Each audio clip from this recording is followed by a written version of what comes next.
Hello friends, வணக்கம். Welcome back to happy home makers kitchen. இன்றைக்கி evening tea time snack, அதுவும் tea கடையில் கிடைக்கிற மாதிரி ஒரு பொட்டேட்டோ ஆனியன் பக்கோடா, வெங்காய உருளைக்கிழங்கு பக்கோடா எப்படி செய்கிறதுன்னு பார்ப்போமா. ரொம்ப ஈஸியாக வீட்லேயே செய்யலாம். நம்ம டீ கடை வாசல்களில் இதை தட்டில் போட்டு வச்சுருக்கிறத பார்த்துருப்போம். ரொம்ப சுலபமாக இதை வீட்லேயே எப்படி செய்கிறதுங்கிறத இன்றைக்கி பார்ப்போம் வாங்க. இந்த டீ கடை ஸ்நாக்குக்கு தேவையான பொருட்கள் என்னென்னு பார்ப்போமா. ஒரு வெங்காயம் நீட்டாக மெல்லிஸாக கட் பண்ணி வச்சுருக்கேன்.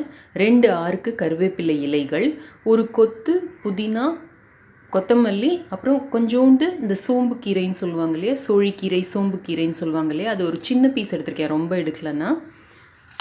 2 பச்சை மிளகாய் பொடியாக கட் பண்ணி வச்சுருக்கேன். இது கார அளவுக்கு ஏற்றபடி அட்ஜஸ்ட் பண்ணிக்கலாம். 1 டேபிள் ஸ்பூன் அளவுக்கு இஞ்சி பூண்டு விழுது எடுத்து வச்சுருக்கேன்.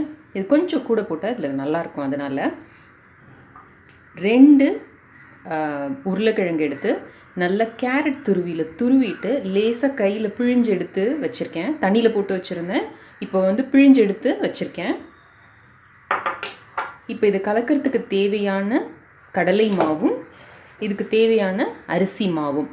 இப்போ இந்த கடலை மாவுக்கும் அரிசி மாவுக்கும் அளவு என்னால் கரெக்டாக சொல்ல முடியல. ஏன்னா இதை பிசைஞ்சிட்டு எவ்வளவு ஈரம் இருக்கோ அதுக்கேற்றபடி நம்ம மாவு போட்டு அட்ஜஸ்ட் பண்ணிக்க போகிறோம். இதில் நம்ம கொஞ்சம் சோம்பும் சேர்த்துக்கலாம். இப்போ முதல்ல இந்த தோராயமாக இந்த அளவுக்கு எவ்வளோ உப்பு வேணுமோ அதை எடுத்து வச்சுக்கோங்க. அதை இந்த வெங்காயத்தோடு போட்டு நல்லா பிசைஞ்சுக்கோங்க. பிசைஞ்சோம்னா இந்த வெங்காயம் நல்லா தண்ணி விடும். இந்த தண்ணி மட்டுமே போதுமானது. இதை நம்ம நல்லா பிசைஞ்சுக்கிறதுக்கு நம்ம மேற்கொண்டு தனியாக தண்ணின்னு இதில் எதையுமே ஆட் பண்ண வேண்டாம்.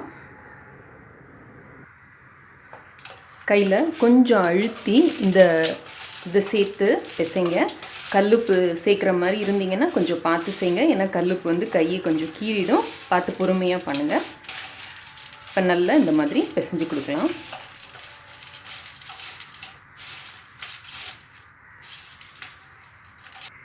இப்போ நல்லா வெங்காயத்தை பிசைஞ்சாச்சு. பார்த்தீங்கன்னா நல்லா தண்ணி லேசாக விட ஆரம்பிச்சிருக்கு பாருங்கள். இப்போது இதோடையே சேர்த்து இந்த கருவேப்பிலை, இந்த கொத்தமல்லி இதெல்லாத்தையும் சேர்த்து கூட லேசாக பிசைஞ்சு விட்டுக்கிட்டோம்னா அதோட ஃப்ளேவர் ரொம்ப நல்லாயிருக்கும். இது டீ கடையில் செய்கிறத பார்த்து நான் கற்றுக்கிட்ட ரெசிபி. அவங்க இந்த மாதிரி தான் பண்ணுறாங்க. சும்மா கட் பண்ணி போடுறத விட இந்த மாதிரி ஒரு லேசாக அப்படி பிசைஞ்சு போடுறப்ப நல்லா அந்த ஃப்ளேவர் ஜாஸ்தி ஆகுது.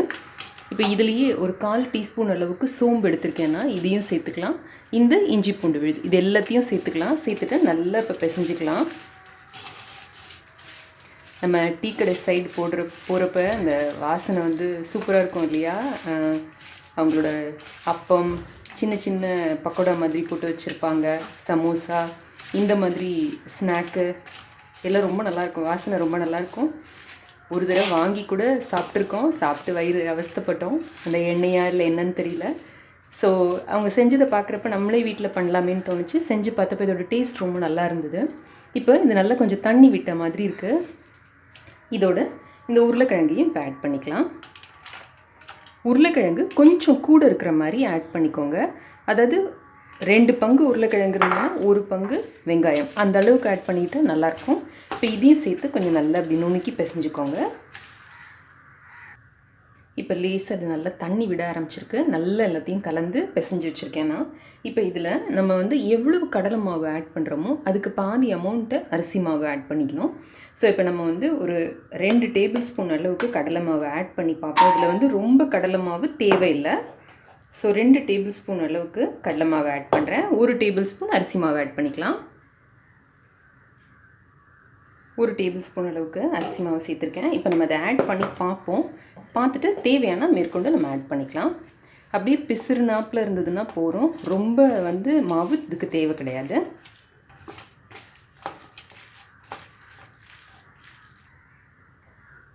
இப்போ இது கொஞ்சம் தண்ணியாக இருக்கிற மாதிரி இருக்குது.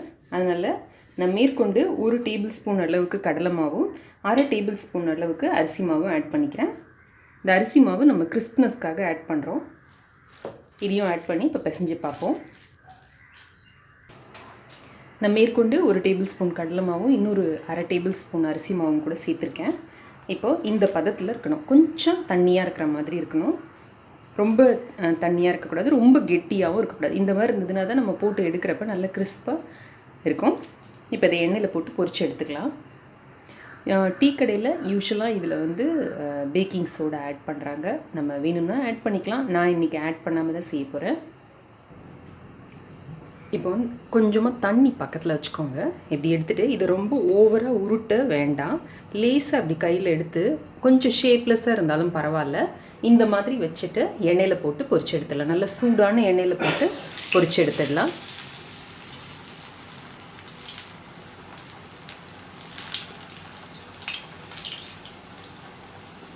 ரொம்ப உருட்டினோம்னா உள்ளே வந்து மாவாக வேகாமல் இருக்கும், வெளியில் வந்து லேசாக கிறிஸ்பாக இருக்கிற மாதிரி இருக்கும். அதனால் ரொம்ப உருட்டாமல் இந்த மாதிரி எடுத்து ரஃப்பாக இருந்தால், ஒரு ரஃப் ஷேப்பாக இருந்தாலும் பரவாயில்ல, அந்த மாதிரி எடுத்து கொஞ்சம் கொஞ்சமாக எடுத்து போட்டுடுங்க.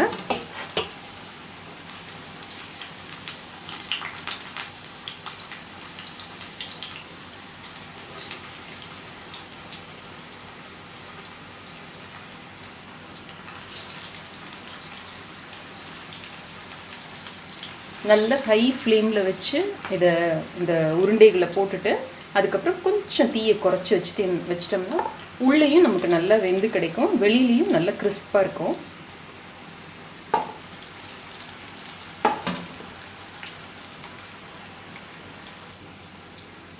கொஞ்சம் வெந்ததும் இதை எடுத்து திருப்பி போடலாம். எல்லா பக்கமும் நல்ல தங்க நிறமாக நல்ல முறுமுறுன்னு வர வரைக்கும் பொரிச்சு எடுக்கலாம். இந்த ஓசெல்லாம் அடங்கி நல்லா புரிகிற வரைக்கும் பொரிச்சு எடுக்கலாம். இப்போது நல்லா அந்த சத்தம்லாம் அடங்கியிருக்கு, நல்ல கோல்டன் கலராக இருக்குது. எடுத்துடலாம். நம்மளோட டீ கடை ஸ்டைல் வெங்காய உருளை பக்கோடா ரெடி. அடுத்து ஈடு போடுறப்ப திரும்ப நல்ல தீயை ஹையில் வச்சுட்டு இதை உருட்டி போடுங்க. எல்லாம் உருட்டி போட்டதுக்கு அப்புறமா கொஞ்சம் மீடியம் ஹைக்கு தீயை குறைச்சிட்டோம்னா கரெக்டாக வேகும்.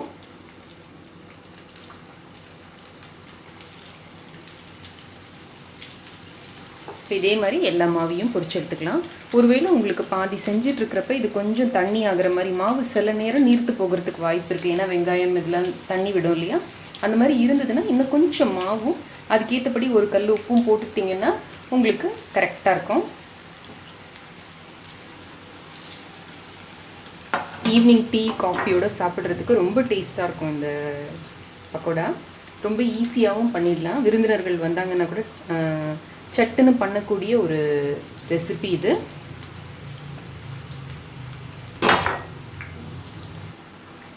நம்ம எல்லார் வீட்லேயுமே உருளைக்கிழங்கு வெங்காயம் எல்லாம் எப்போவுமே இருக்கும் இல்லையா. ஸோ இருக்கிற பொருளை வச்சேன் யாராவது திடீர்னு கெஸ்ட் வந்துட்டால் கூட செய்யக்கூடிய ரெசிபி இது. அவசியம் இதை செஞ்சு பாருங்கள். செஞ்சு பார்த்து எனக்கு உங்களோட கமெண்ட்ஸையும் ஃபீட்பேக்கையும் மறக்காமல் எழுதி அனுப்புங்க. இந்த வீடியோ பிடிச்சிருந்ததுன்னா லைக் பண்ணுறதுக்கும் சப்ஸ்கிரைப் பண்ணுறதுக்கும் மறக்காதீங்க. இப்போது நம்மளோட டீ கடை style potato onion pakoda ready. இதோட இன்க்ரீடியன்ட் லிஸ்ட், ரெசிபி மற்றும் என்னோட மற்ற 2 சேனல், கோலம் சேனல், இன்னொரு சேனலோட லிங்க்கு, பிளாகோட லிங்க் எல்லாமே டிஸ்கிரிப்ஷன் பாக்ஸில் கொடுத்துருக்கேன். பாருங்கள். இணைந்திருங்கள். ஹாப்பி ஹோம் மேக்கருடன் என்னாலும். நன்றி, வணக்கம்.